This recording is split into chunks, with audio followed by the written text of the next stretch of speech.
অধ্যায় ২০। সারাক্ষণ প্রাণচঞ্চল কিভাবে থাকবেন, চলুন শুরু করি।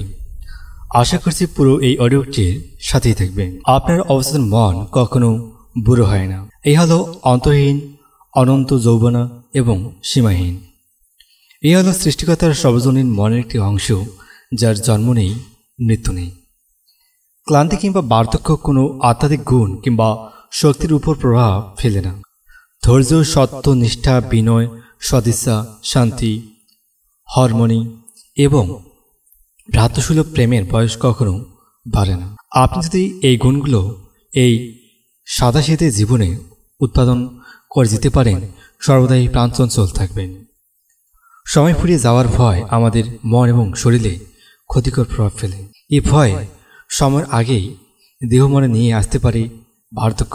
আমি আমার জীবনে বহু বিখ্যাত নারী পুরুষের জীবনী পড়ছি, যারা বছরের পর বছর তাদের উৎপাদনশীল কর্মকাণ্ড চালিয়ে গেছেন। এদের কেউ কেউ বুড়ো বয়সেও প্রথম এই কাজ করছেন।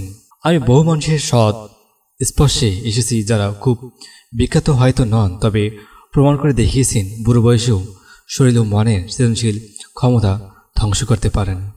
তিনি যেভাবে বুড়িয়ে গেলেন। কয়েক বছর আগে ইংল্যান্ডের লন্ডনে আমার এক পুরনো বন্ধুর সঙ্গে দেখা হয়। তার বয়স তখন ৮০। অনেকেই এই বয়সে আমোদ প্রমোদ আহ্লাদ করে, কিন্তু নন। আমি তাকে প্রথম দেখায় বেশ শকআউট হয়েছিলাম বলা চলে। তাকে সাংঘাতিক দুর্বল এবং অসুস্থ লাগছিল, যদিও বললেন তার ডাক্তার তার কোনো অসুখ ধরতে পারেনি। ডাক্তারগুলো সব নির্বোধ বলতেন তিনি। আমি আমার রোগটা কি ভালো তা ভালো করে জানি। এ হলো আমার জীবন নিয়ে। আমি জিজ্ঞেস করলাম এই কথার অর্থ কী। সবার কাছে আমার প্রয়োজন কখনো ফুরিয়ে গেছে, তিনি আর্তনাদ করে উঠলেন। আর আমাকে তাদের দরকার হবেই বা কেন? আমি তো এখন আর কারো কাজে লাগি না। আমার জন্মগ্রহণ করি, বড় হই, আমরা বুড়ো হই এবং তারপরে মরে যাই, ব্যাস, গল্পের শেষ। তিনি অবশ্য তার অসুস্থতার বিষয়ে একদিন থেকেই ঠিকই বলছিলেন। তিনি অসুস্থ হয়ে পড়ছিলেন আসলে বৃদ্ধ বয়সের কারণে নয়, জীবনকে দেখার দৃষ্টিভঙ্গি থাকে। তার মানসিক দৃষ্টিভঙ্গিটি ছিল ব্যর্থ আর শূন্যতায় ভরা, এবং এটি তার অসুস্থতার মূল কারণ। তিনি শুধু মৃত্যুকে কামনাই করছিলেন। তিনি তার চিন্তার জীবনে বুড়িয়ে গিয়েছিলেন এবং তার অবস্থার মন তিনি যা আশা করছিলেন বা যা নিয়ে ভয় পাচ্ছিলেন সেগুলোই প্রতীয়মান করছে। বয়স হলো জ্ঞানের উষাকাল। দুর্ভাগ্যজনক হলো বেশিরভাগ মানুষ এই অসুখী মানুষটির দৃষ্টিভঙ্গিতে বিশ্বাসী। তারা বুড়ো বয়সটাকে নিয়ে ভীত থাকে, যদিও জীবন সীমাহীন। জীবন কতগুলো বয়সের সমষ্টি নয়, বরং জ্ঞানের উষাকাল। জ্ঞান হলো আপনার অবচেতন মনের বিশাল আধ্যাত্মিক ক্ষমতার সচেতনতা এবং অভিজ্ঞতা, যা দেখিয়ে দেয় এই শক্তিগুলো একটি পূর্ণ ও সুখী জীবনের জন্য কীভাবে প্রয়োগ করা যায়। আপনার বয়স ৬৫, ৭৫ নাকি ২৫, তার কথা একদমই ভুলে যান। মনে করেন আপনি এখনও দিব্যি তরুণ রয়েছেন। ধরে নিন এই বয়সটাই আবার চমৎকার একটি জীবনের প্যাটার্ন শুরু করার বয়স। বিশ্বাস করুন, এটি প্রত্যাশা করুন এবং অবচেতন মন ঠিকই আপনার আশা পূরণ করবে। পরিবর্তনকে স্বাগত জানান। বৃদ্ধ বয়স কোনো ট্র্যাজেডিক বিষয় নয়। আমরা বয়স বৃদ্ধিকে এবং একটি পরিবর্তন বলে মনে করতে পারি। বুড়ো বয়সটাকে সানন্দে স্বাগত জানানো উচিত। মানব জীবনের প্রতিটি পর্যায় হলো এমন একটি রাস্তার দিক পদক্ষেপ ফেলা যার কোনো শেষ নেই। জীবন আত্মাতে এবং অনন্ত। আমাদের তো বুড়ো হওয়ার কোনো প্রয়োজনই নেই। বাইবেল বলছে ঈশ্বরের জীবন, জীবন তো অনন্ত, নিজেই গড়ে উঠেছে, একে ভাঙা যায় না। এটি সকল মানুষের জন্য বাস্তবতা।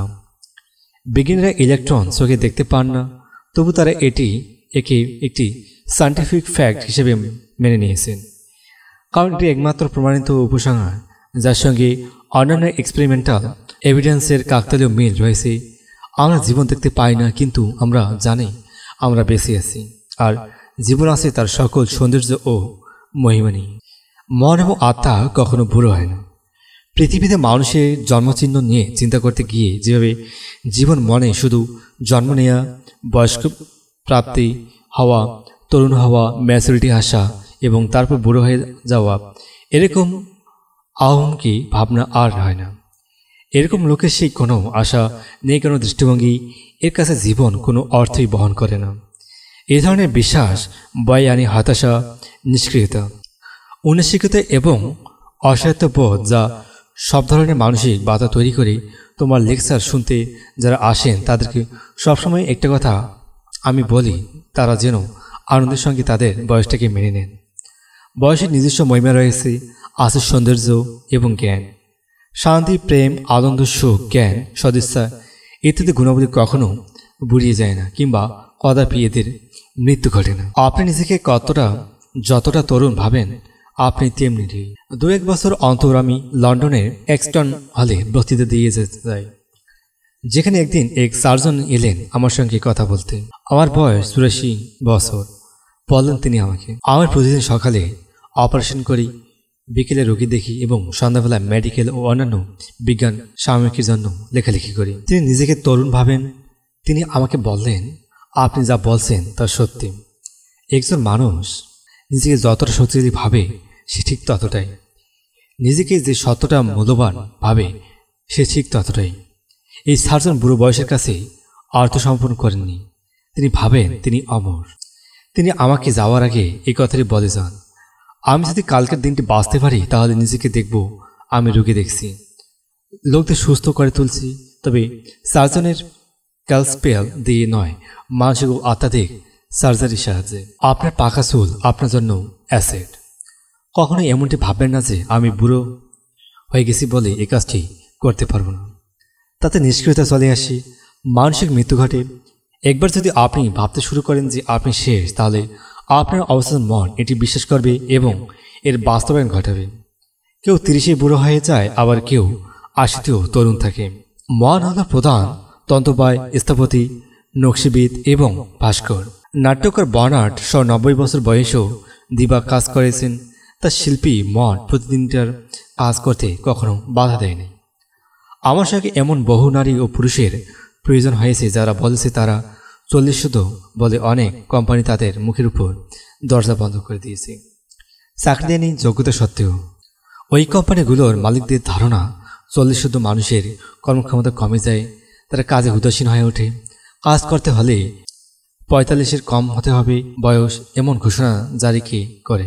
চাকরিদাতা যদি নেতিবাচক চিন্তা করা বাদ দেয় তাহলে বুঝতে পারবে কেউ তার পাকা চুল বা বয়স বিক্রি করতে আসে না, আসে নিজেদের যোগ্যতা প্রমাণ করতে। বরং বয়সী মানুষের তাদের প্রতিভা, অভিজ্ঞতা এবং জ্ঞান কাজে লাগিয়ে কর্মক্ষেত্রে অনেক ভালো করতে পারে। বয়স একটি অ্যাসেট। যে কোনো প্রতিষ্ঠানের জন্য আপনার বয়স একটি অ্যাসেট হওয়া উচিত। আপনার পাকা চুল যদিও থাকে, ধরে নিতে হবে অভিজ্ঞতা সঞ্চয় করে করে আপনি মাথার চুল পাকিয়ে ফেলছেন। 65 পার হলে একজন মানুষের কর্মক্ষমতা আর থাকে না বলে যারা ধারণা পোষণ করে তারা ভুল করে। জীবনের এই সময়টি এদেরকে দিয়ে কত কাজ করানো যায়, তারা ব্যক্তিগত সমস্যার সমাধান করতে পারেন, ভবিষ্যতের জন্য পরিকল্পনা তৈরি করতে পারেন, সিদ্ধান্ত নিতে জানেন, অন্যদের সৃজনশীল আইডিয়াতে গাইড করতে পারে। তবে অনেক বয়স ধরে রাখার জন্য নানা ধরনের ডায়েট করে, মাল্টিভিটামিন ট্যাবলেট খায়, এগুলো কিন্তু ঠিক না। সময়ের বিবর্তনে বয়স বাড়বেই। আপনি বরং ভালো ভালো চিন্তা করুন, নতুন যৌবনের কথা ভাবুন। বয়স আপনাকে ছুতেই পারবে না। বৃদ্ধ বয়সের ভয়। জব বলেন, আমি সবচেয়ে যেটা ভয় পাই সেটাই আমার উপর আশ্রে পড়ে। অনেকেই বুড়ো বয়সটাকে ভয় পায়। তারা ভবিষ্যৎ নিয়ে অনিশ্চয়তায় ভোগেন, কারণ সময় অতিবাহিত হওয়ার সঙ্গে সঙ্গে তারা মানসিক এবং শারীরিক বৈকল্যের কথা ভাবতে থাকেন। তারা যা ভাবেন তাই শেষতক ঘটে। জীবন সম্পর্কে আপনি যখন উৎসাহ হারিয়ে ফেলেন তখন আপনি বুড়ো হয়ে যান। আপনি যখন স্বপ্ন দেখা বন্ধ করেন, নতুন সত্য অন্বেষণের ক্ষুধা বন্ধ হয়ে যায়, নতুন পৃথিবী জয় করার অনুসন্ধান থেকে মুখ ফিরিয়ে নেন, তখনই বয়স আপনাকে পেয়ে বসে। আপনার মন যখন নতুন আইডিয়ার জন্য উন্মুক্ত হয়ে ওঠে, পর্দা তুলে আলো আসতে দেন, আহ্বান করেন এবং জীবন ও বিশ্ব ব্রহ্মাণ্ডের নতুন সত্যের অনুপ্রেরণাকে আপনি হয়ে ওঠেন তরুণ এবং প্রাণবন্ত। আপনার অনেক কিছু দেয়ার আছে। আপনার 65 হোক বা 95, আপনাকে বুঝতে হবে আপনাদের অনেক কিছু দেয়ার আছে। আপনি নতুন প্রজন্মকে পরামর্শ দিতে থাকতে পারেন, তাদেরকে পথ দেখাতে পারেন। আপনি আপনার জ্ঞান ভাণ্ডার, আপনার অভিজ্ঞতা ঢেলে দিতে পারেন। আপনি সর্বদা সামনের দিকে তাকাবেন, অনন্ত জীবনের দিকে তাকাবেন। দিনের প্রতিটা ক্ষণ থেকে কিছু শেখার চেষ্টা করুন এবং দেখবেন আপনার মন সবসময় তরুণ থাকবে। 110 বছর। বেশ কয়েক বছর আগে আমি ভারতের বোম্বে গিয়েছিলাম। সেখানে আমার এক বন্ধু আমার সঙ্গে 110 বছর বয়সী এক লোকের সঙ্গে পরিচয় করিয়ে দেয়। তার মতো সুন্দর মুখশ্রীর মানুষ আমি জীবনে দেখিনি। সে যেন অভ্যন্তরীণ আলোয় জ্বলজ্বল করছিল। তার চোখে ছিল দুর্লভ এক সৌন্দর্য। আমি দেখতে পাই মানুষটি তার বুড়ো বয়স থেকে অন্তত আনন্দের সঙ্গে মেনে নিয়েছে এবং তার আলোকিত মুখখানা সর্বদাই উজ্জ্বল। অবসর এক নতুন অভিযাত্রা। আপনার মন কিন্তু কখনো অবসর নেয় না। আপনার মন যেটা প্যারাশুটের মতো, যেটি খোলা না পর্যন্ত কোনো কাজে লাগে না। আপনি নতুন নতুন আইডিয়ার বিষয়ে নিজেকে মেলে ধরুন। অবসর হতে পারে নতুন অভিযাত্রা, নতুন চ্যালেঞ্জ, নতুন পথ, দীর্ঘ স্বপ্ন পূরণের শুরু। কেউ যদি এরকম কথা বলে, আমি তো এখন অবসর নিয়েছি, আমি এখন কি করব, তখন তার কথায় হতাশাই বক্ত হয়। তার আরও বলে, আমি মানসিকভাবে এবং শারীরিকভাবে মৃত, আমার মনে কোনো আইডিয়া নেই। এইসব ভুয়া চিত্র। প্রকৃত সত্য হলেও আপনি 60 বছর বয়সে যা করছেন, 90 বছর বয়সেও তার চেয়ে অনেক বেশি করতে পারবেন। কারণ প্রতিদিনই আপনি জীবন ও ব্রহ্মাণ্ডের জ্ঞান ও আন্ডারস্ট্যান্ডিং দ্বারা সমৃদ্ধ হচ্ছেন। আপনার আগ্রহ ও বিশ্লেষণ আপনাকে নতুন নতুন আইডিয়া পেতে সাহায্য করছে। তিনি আরও ভালো কাজের জন্য গ্র্যাজুয়েশন করেছিলেন। ফ্লাইং-এ ডাব্লিউ একজন নির্বাহী কর্মকর্তা, আমার পড়শি। কয়েক মাস আগে তার চাকরি চলে যায়। যদিও তারা বলছিল নতুন পরিকল্পনা করার কারণে ফ্লাইং-কে তারা রাখতে পারছে না, কিন্তু ফ্লাইং-এর ধারণা তার বয়স 65 হওয়ার কারণে তিনি চাকরিটি হারিয়েছেন। এই যে বৈষম্যমূলক আচরণ করা হলো আপনার সঙ্গে, আপনি এতে রাগ করেননি। জিজ্ঞেস করলাম আমি তাকে, আপনি মামলা করবেন না? তিনি হেসে বললেন, আমি মামলা করতে পারতাম, হয়তো জিতেও যেতাম, কিন্তু আমার সময় এবং শক্তি এর পেছনে কেন ব্যয় করতে যাব? আমি তো চাকরি হারাইনি, কোম্পানি বরং আমার সেবা থেকে বঞ্চিত হয়েছে। তিনি একটু বিরতি দিয়ে যোগ করলেন, আমি অবশ্য বিষয়টি ভিন্নভাবে দেখি। আমার মনে হয়েছে কিন্ডার গার্ডেন থেকে ফার্স্ট গ্রেডে আমার প্রমোশন হলো। কিরকম জানতে চাইলাম আমি যখন হাই স্কুল থেকে গ্রাজুয়েশন শেষ করি, তারপর মাইয়ের দ্বিতীয় ধাপ অর্থাৎ কলেজে ভর্তি হই। আমি জীবনকে বুঝতে শিখি। এটা ছিল আমার আরেকটি পদক্ষেপ। আর ক্যারিয়ারে এর পরের পদক্ষেপ, এখন আমি চাকরি করছি না, তবে এখন সম্পূর্ণ স্বাধীন হয়ে গেছি। এখন আমি যা খুশি তাই করতে পারবো, এবং এটাই আমি সবসময় চেয়েছি। বলা যায় জীবনের মইতে আরেকটি পা রাখতে চলছি আমি। ফ্লাইং সিদ্ধান্ত নেন আর চাকরি করবে না, এখন জীবনটাকে অন্যভাবে গড়ে তুলবেন। তিনি একজন আমেচার ফটোগ্রাফার ছিলেন। কাছের একটি আর্ট ইনস্টিটিউটে ফটোগ্রাফিক টেকনিক শেখানোর প্রতিশ্রুতি দিয়েছিলেন। সেখানে তিনি কোর্স নিতে শুরু করেন। তারপর বিশেষ বিশ্বভ্রমণে বেরিয়ে পড়েন। তিনি যেসব জায়গায় গিয়েছিলেন তার সব জায়গাতেই প্রচুর ছবি তুলেছেন এবং ফ্লাইং নানান গ্রুপ, লজ এবং কেবিনে ফটোগ্রাফির উপর বক্তৃতা দিয়ে বেড়ান এবং দিন দিন তার চাহিদা বেড়েই চলছে। এরকম বহু কিছু আছে যে পথ আপনি সাধারণত বেছে নিতে পারেন। নতুন সৃজনশীল আইডিয়ার বিষয়ে উৎসাহী হন, আধ্যাত্মিক উন্নতি সাধন করুন এবং ক্রমাগত শেখার মাধ্যমে বেড়ে চলুন। এতে মনের দিক থেকে আপনি তরুণ থাকতে পারবেন, কারণ নতুন সত্যের প্রতি আপনার রয়েছে ক্ষুধা এবং আপনার চিন্তাগুলো আপনার শরীর সবসময় প্রতিফলিত করে। যৌবনের রহস্য। যৌবন ধরে রাখতে আপনার অবচেতন মনের অলৌকিক নিরাময়যোগ্য সেলফ রিডিং পাওয়ারকে অনুভব করুন, যা বয়ে চলছে আপনার গোটা সত্তা দিয়ে। জানুন এবং অনুভব করুন আপনি অনুপ্রাণিত, উৎসাহিত এবং আধ্যাত্মিকভাবে রিসার্চড। আপনার মাথার উপরে যে মোমবাতিটি জ্বলছে তা হল স্বর্গীয় বুদ্ধিমত্তা। আপনার যা যা জানার প্রয়োজন তার সব কিছু তা প্রকাশ করে দিচ্ছে। আপনি আপনার অবস্থান মনের গাইডেন্স নিয়ে হাঁটতে পারছেন, কারণ ভয় হয়েছে এবং পালিয়ে গেছে অন্ধকার। আপনার মন কখনো বুড়ো হয় না। প্রখ্যাত হার্ট সার্জন মাইকেল ডিবাকে 1932 সালে প্রথম রক্তের জন্য রোলার পাইপ আবিষ্কার করেন। তার এই পাম্প এখনও হার্টের বাইপাস সার্জারির জন্য ব্যবহার করা হচ্ছে। 90 বছর বয়সে ডক্টর ডিবাকে তার একটি নতুন আবিষ্কার নিয়ে ক্লিনিক্যাল ট্রায়ালের অনুমতি দেওয়া হয়। সেটি ছিল ছোট একটি পাম্প। যাদের ভয়ানক হার্ট ডিজিজ আছে তাদের বুকে ওই পাম্পটি বসানো হবে। ডিবাকে সফলভাবে অপারেশনটি করেন। তার এক সহকারী বলেন, তিনি যা করছেন তা অন্যদের করতে 5-6 বার জন্ম নিতে হবে। ডাক্তার ব্যাকে 90 বছর বয়সে তার দর্শনকে এভাবে ব্যাখ্যা করছেন, যতদিন চ্যালেঞ্জ থাকবে এবং আপনি শারীরিক ও মানসিকভাবে সমর্থ থাকবেন, ততদিন জীবন হবে উত্তেজক ও প্রদীপ্ত। 99 বছরেও তার মন ছিল সচল। আমার বাবা 65 বছর বয়সে ফরাসি ভাষা শেখেন এবং 70 বছর বয়সে এ ভাষায় একজন বিশেষজ্ঞ হয়ে ওঠেন। তার বয়স যখন 60 পেরিয়ে গেছে তখন গেইলিক শিখেছেন এবং এ বিষয়ে বিখ্যাত শিক্ষক হিসেবে সুনামও অর্জন করছেন। বাবার বয়স যখন 99 তখন তিনি আমার বোনকে একটি হায়ার এডুকেশনাল ইনস্টিটিউটে সহায়তা করছেন। 99 বছর বয়সেও তার মন 20 বছর বয়সের মতোই স্বচ্ছ ছিল। বলা উচিত বয়সের সঙ্গে সঙ্গে তার বোধবুদ্ধি আরও ধারালো হয়েছে।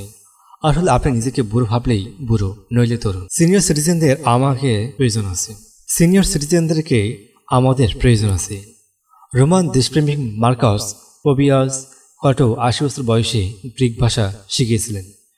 বিখ্যাত জার্মান আমেরিকার নিচু পর্দার গায়িকা ম্যাডান এস্টেনন পুমান হেইস্ক দামি হওয়ার পরে তার মিউজিক ক্যারিয়ারের শেষে ওঠেন। গ্রিক দার্শনিক সক্রেটিস 80 বছর বয়সে বাদ্য বাজাতে শেখেন। মিশেল অ্যাঞ্জেলো তার জীবনের সর্বশ্রেষ্ঠ ছবিগুলো এঁকেছেন 80 বছর বয়সে। সিওস সিমডনাইস কবিতার জন্য যখন পুরস্কার জেতেন তখন তার বয়স 80। জন ভন গেটে তার বিখ্যাত ফার্স্ট এড শেষ করেন 92 বছর বয়সে। Leopold von Ranke the history of the world বইখানাও ওই একই বয়সে রচনা করেন। Alfred Lord Tennyson crossing the bar শিরোনামের অপূর্ব কবিতাটি লিখেছিলেন 83 বছর বয়সে। আইজ্যাক নিউটন 85 বছর বয়সেও কঠোর পরিশ্রম করতেন। 88 বছর বয়সে জন ওয়েলসলি ম্যাথোডিজম এর পরিচালনা করছেন। ফ্রান্সের আলসার জেন লুইসি আলমেন্ট এই মানুষগুলোর মতো বিখ্যাত কেউ ছিলেন না। যৌবনের প্রখ্যাত চিত্রকর ভিনসেন্ট ভ্যান গনের সঙ্গে তার একবার সাক্ষাৎ হয়েছিলেন, তবে সেটিও কেউ লক্ষ্য করেনি। তবে তার 100 বছর বয়স হওয়ার পরে সবাই তার প্রতি মনোযোগী হয়ে ওঠে, আর ওই সময় তিনি সাইকেল চড়া বাদ দেন। এর আগে প্রতিদিনই তিনি সাইকেল চড়িয়েছেন। আলমেন্ট তার 110 বছর বয়সে জন্মদিনে অনেক শুভেচ্ছাবার্তা পেয়েছেন। 118তম জন্মদিনে তাকে ঘোষণা করা হয় পৃথিবীর সবচেয়ে দীর্ঘায়ু নারী হিসেবে। 110 বছর বয়সে তিনি হুইলচেয়ার বসে চলাফেরা করলেও তার ছবিটি ছিল সর্বদাই উজ্জ্বল। আমাদের সিনিয়র সিটিজেনদেরকে অবহেলা করা উচিত নয় এবং তাদেরকে উচ্চ স্থানে বসানো উচিত। যদি আপনি অবসর গ্রহণ করে থাকেন তাহলে আপনার অবস্থান মনে জীবনের আইন ও আশ্চর্য বিষয়গুলোর বিষয়ে আগ্রহী হয়ে উঠুন। এমন কিছু করুন যা আপনি সবসময় করতে চেয়েছিলেন। নতুন নতুন বিষয়ে পড়ুন এবং নতুন আইডিয়া আবিষ্কার করুন। মনে রাখুন এই কথাগুলো: 1. ধৈর্য, দয়া, প্রেম, সদিচ্ছা, আনন্দ, সুখ, জ্ঞান এবং অপরকে বুঝতে পারার গুণাবলী কখনো বুড়িয়ে যায় না। এইগুলোর অবাধ করুন, প্রকাশ করুন এবং মন ও শরীরে তরুণ রাখুন। 2. সময় চলে যাওয়ার ভয়টা বয়সের আগেই মানুষকে বুড়িয়ে দেয়। 3. বয়স উড়ে যায় না, এই মানুষের মনে জ্ঞানের ভোর নিয়ে আসে। 4. আপনার জীবনের সবচেয়ে উত্তনশীল বছরগুলো হতে পারে 65 থেকে 95। 5. বয়স বাড়লে তাকে বরং স্বাগত জানান, এর সাহায্যে কিন্তু আপনি জীবনে সীমাহীন এক পথের দিকে এগিয়ে চলছেন। 6. ঈশ্বরের জীবন এবং আপনার জীবন এখন তাই। জীবন হল সেলফ রিনিউ, অসীম, তাকে ধ্বংস করা যায় না এবং সফল মানুষের বাস্তবতা। আপনি অনন্তকাল বাঁচবেন কারণ আপনার জীবন ঈশ্বরের জীবন। 7. আপনি আপনার মনকে দেখতে পান না, তবে জানেন আপনার একটি মন আছে। আপনি স্পিরিট দেখতে পান না, তবে আপনি খেলার স্পিরিট, একজন চিত্রশিল্পীর স্পিরিট, একজন মিউজিশিয়ানের স্পিরিট ইত্যাদি সবাই বুঝতে পারেন। আপনার মনে সত্য, মঙ্গল এবং সৌন্দর্যের যে স্পিরিট প্রমাণ তা কিন্তু বাস্তব। আপনি জীবন দেখতে পান না, তবে জানেন আপনি বেঁচে আছেন। 8. বুড়ো বয়সকে বলা হয় ঈশ্বরের ধ্যান। বুড়ো বয়সের আনন্দ তরুণ বয়সের আনন্দের চেয়েও বেশি। 9. আপনি নিজেকে যতটা তরুণ ভাববেন ততটাই তরুণ। আপনি নিজেকে যতটা বলবান ভাববেন ততটাই বলবান। আপনি নিজেকে যদি ব্যবহার করার উপযোগী ভাবেন তবে তাই। আপনি আপনার চিন্তা চেতনার মতোই তরুণ। 10. আপনার পাকা চুল আপনার অ্যাসেট। আপনি আপনার পাকা চুল বিক্রি করছেন না, বিক্রি করছেন আপনার প্রতিভা, সামর্থ্য এবং জ্ঞান, যা আপনি দীর্ঘদিন ধরে অর্জন করছেন নানা অভিজ্ঞতার মাধ্যমে। 11. ডায়েট এবং মাল্টিভিটামিন সেবন আপনাকে তরুণ করতে পারবে না। মনে রাখবেন, একজন মানুষ যা ভাবে সে ঠিক তাই। 11. 12. বুড়ো হয়ে যাওয়ার ভয় মানসিক এবং শারীরিক বৈকল্য সৃষ্টি করে। আমি সবচেয়ে যেটা ভয় পাই সেটাই আমার উপর আছড়ে পড়ে। 13. আপনি যখন স্বপ্ন দেখা বাদ দেন তখন আপনি বুড়ো হয়ে যান। বুড়ো হয়ে যান, আপনি জীবনের প্রতির উৎসাহ হারিয়ে ফেলেন। ঈশ্বরের সত্য দিয়ে মনকে ভাবুন, ভরে তুলুন, তার প্রেম দ্বারা উজ্জীবিত হন, এটাই হলো তারুণ্য। 14 সামনে দেখান, আপনি সবসময় অনন্ত জীবনের দিকে তাকিয়ে আছেন। 15 আপনার অবসর একটি নতুন অভিযাত্রা। আপনি চাকরি করার হয়তো অনেক কিছুই করতে পারেননি এবং অবসরে গেছেন বলে সেই অপূর্ণ স্বাদগুলো পূরণ করতে নেমে পড়ুন। 16 একজন প্রয়োজক হন, সমাজের বন্দী নয়। নিজ সামর্থ্য, গুণাবলী ইত্যাদি সম্পর্কে উদাসীন হবেন না। 17 তারুণ্যের রহস্য হলো ভালোবাসা, আনন্দ, অভ্যন্তরীণ শান্তি এবং হাসি। যেখানে ঈশ্বর আছেন সেখানে সকল আনন্দ আছে, যেখানে ঈশ্বর নেই সেখানে কেবলই অন্ধকার। 18 আপনাকে সমাজের দরকার আছে। বহু বিশ্ববিখ্যাত দার্শনিক, চিত্রশিল্পী, বিজ্ঞানী, লেখক এবং অন্যান্যরা তাদের সেরা কাজগুলো করছেন 80 বছর বয়সে। 19 বৃদ্ধ বয়সের পুরস্কার হলো ভালোবাসা, প্রেম, শান্তি, ধৈর্য, বিনয়, বিশ্বাস, আস্থা ইত্যাদি। 20 আপনি অনন্ত জীবনের একটি সন্তান যার কোনো শেষ নেই। আপনি অনন্তের উত্তরাধিকার, আপনি অপূর্ব। ধন্যবাদ সকলকে পুরো অডিওটির সাথে থাকার জন্য। এরই মাঝে শেষ হয়ে গেল এই বই the power of subconscious mind, লিখেছেন জোসেফ মার্ফি, বাংলায় অনুবাদ করছেন অনিশ দাস অপু। ধন্যবাদ সকলকে বইয়ের প্রতিটি অধ্যায়ের সাথে থাকার জন্য। এরপর আপনারা যে বইটি শুনতে চান অবশ্যই কমেন্ট করে জানাবেন। বইটির পাঠক হিসেবে আমি ছিলাম বিশ্বজিৎ রায়।